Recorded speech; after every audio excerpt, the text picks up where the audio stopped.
my beloved Boss Mike Cervera.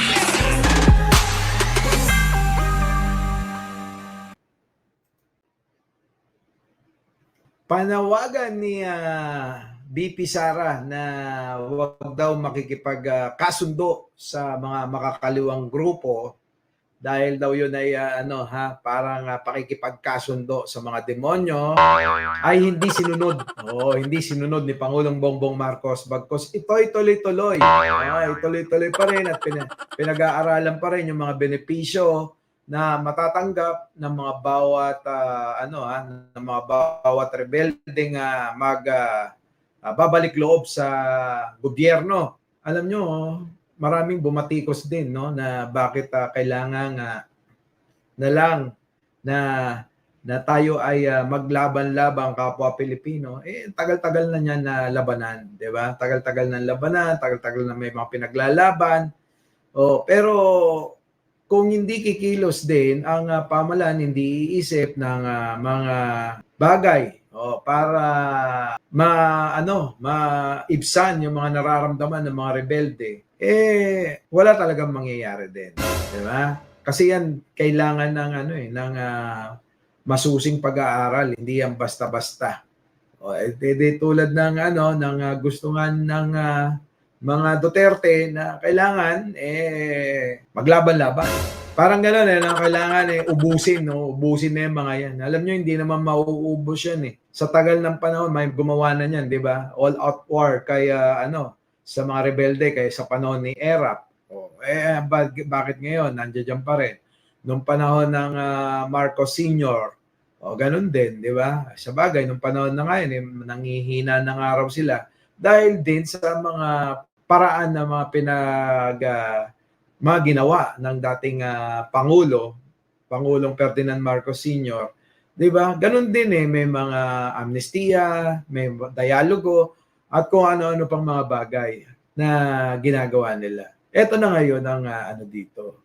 Sa hindi pagsunod o hindi pakikinig o hindi nakinig ang Pangulong Bongbong Marcos dito sa panawagan ni BP Sara na huwag makikipagkasundo dyan sa mga kaliwang grupo, hindi nga pinakinggan. Ano kaya magiging implikasyon nito?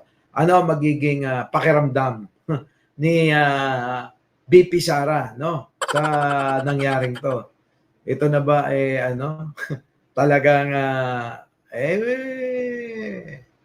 ako presidente, ikaw vice, irespeto mo kung ano yung aking pasya, yung aking desisyon. At sinusuportahan din yan ng maraming mambabatas sa Kongreso, maging sa Senado, na ituloy nga yan. Yan nga naiisip ng Pangulo na magkaroon ng amnestia ang grupo. Ang grupo ng makakaliwa. Nalulungkot lang ako na parang wala na talaga, parang hindi na nagkakaisa ng opinyon at pananaw ang vice at ang presidente. Anyway, bahala sila dyan. Bahala sila dyan. Pero panoorin nga muna natin, bakit kaya? Bakit kaya?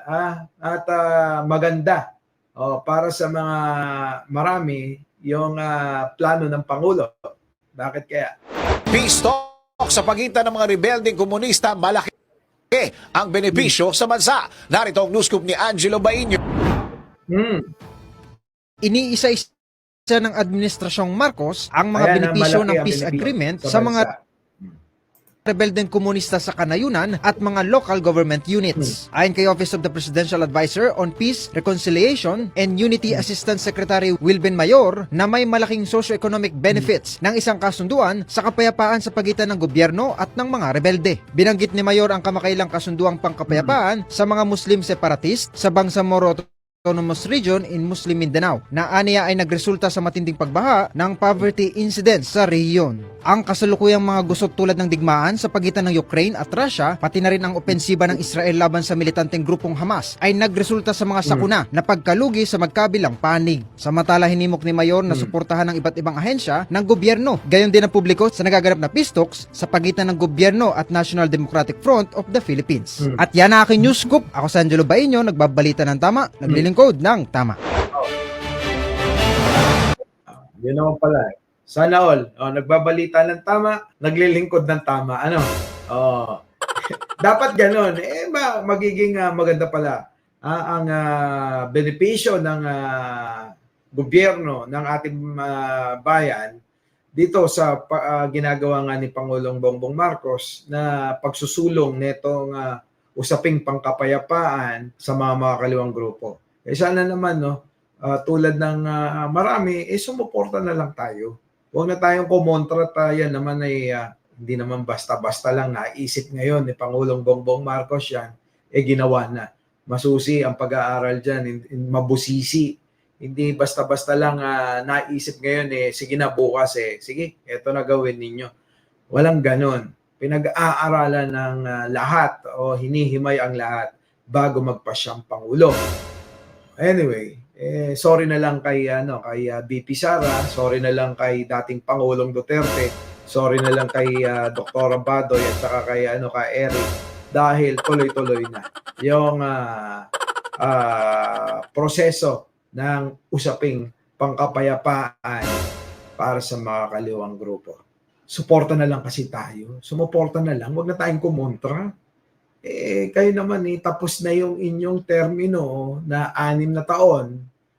Di ba? Natapos nyo na Hindi na panahon ni Duterte ngayon. Panahon na ni Bongbong Marcos na dapat ay sinusuportahan nating lahat. Hayaan natin. Ano naman ba ang masama sa pagyakap sa kapwa mo Pilipino para magbalik loob sa gobyerno? Kung may nagawang kasalanan dahil sa kanilang pinaglalaban, bakit hindi natin pagbigyan para magbago? Magbago ang buhay, magbago ang takbo ng kanilang pananaw, di ba? Makasama ang kanilang pamilya. Di ba? Yun naman ang gusto natin. Lalong-lalo na ngayon, magpapasko na. Panahon ng pagbibigayan at pagmamahalan ngayon. Ewan ko ba sa inyo? Gusto nyo, kasi away. Palaaway masyado Di ba? Palaaway masyado dati nating presidente. Anyway, mga boss, ulitin ko, panahon ng bagong administrasyon, Bongbong Marcos ngayon, at panahon ni Duterte nung nakaraang administrasyon na dapat kung gusto niya pala yung ganon, dapat pinag-uubos niya na lahat yan. Pero wala rin naman nagawa, wala rin naman di ba? Ayos patungkol dyan sa usapin yan. Hanggang ngayon, ibig kong sabihin, nandiyan pa rin yung mga makakaliwang grupo. Nandiyan pa rin yung MILF, nandiyan pa rin yung MNLF, nandiyan pa rin yung CPP-NPA. Anong nabago? Nandiyan pa rin yung mga maute, nandiyan pa rin yung ISIS. Nakamakailan lang ay ng bomba nga dyan sa Mindanao. Anong pagbabago? Wala pa rin. Diba? Hayaan natin ang Pangulo na siya naman ang gumawa ng kaparaanan, gumawa ng estratehiya kung paano na maibsan ang kaguluhan sa ating bansa. Diba? Muli, Mike Cervera, nagsasabing magandang umaga, magandang hapon at magandang gabi sa mandako ng mundo. Naroon kayo. Siyempre magandang buhay na rin para sa ating lahat. Our beloved Boss Mike.